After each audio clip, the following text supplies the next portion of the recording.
తిరుపతి జిల్లా చంద్రగిరి నియోజకవర్గం పాకాల మండలం ఊట్లవారిపల్లి సమీపంలో ఆనందగిరిపై వెలసిన శ్రీ వల్లి దేవసేన సమేత సుబ్రహ్మణ్యేశ్వర స్వామి ఆలయంలో ప్రతి మంగళవారం అన్నదాన కార్యక్రమం నిర్వహిస్తామని ఆలయ ఈవో యువరాణి, ఆలయ కమిటీ చైర్మన్ చంద్రశేఖర్ నాయుడు, ప్రధాన అర్చకులు కృష్ణమూర్తి శాస్త్రులు మంగళవారం మీడియా సమావేశంలో తెలియజేశారు. ఈ సందర్భంగా వారు మాట్లాడుతూ చంద్రగిరి ఎమ్మెల్యే పులివర్తి నాని ఆధ్వర్యంలో ఆలయం వద్ద అన్నదాన కార్యక్రమం ప్రారంభించడం జరిగిందని తెలియజేశారు.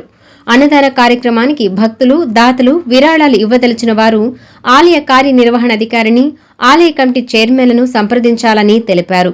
కోరిన కోరికలను తీర్చే ఇలవేల్పు దైవం శ్రీ వల్లి దేవసేన సమేత సుబ్రహ్మణ్యేశ్వర స్వామి అని భక్తుల ప్రగాఢ నమ్మకమని పేర్కొన్నారు.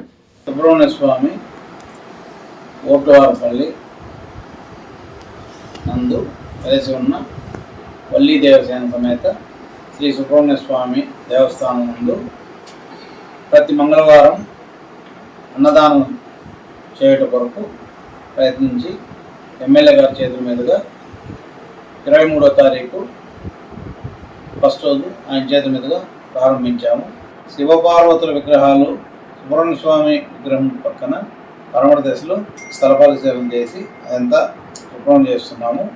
దాన్ని శుభ్రం చేసిన తర్వాత భూమి పూజకి అందరికీ చెప్పి భూమి పూజ చేసి శంకుస్థాపన చేసే రోజు అందరికీ చెప్పాలని అనుకుంటున్నాము.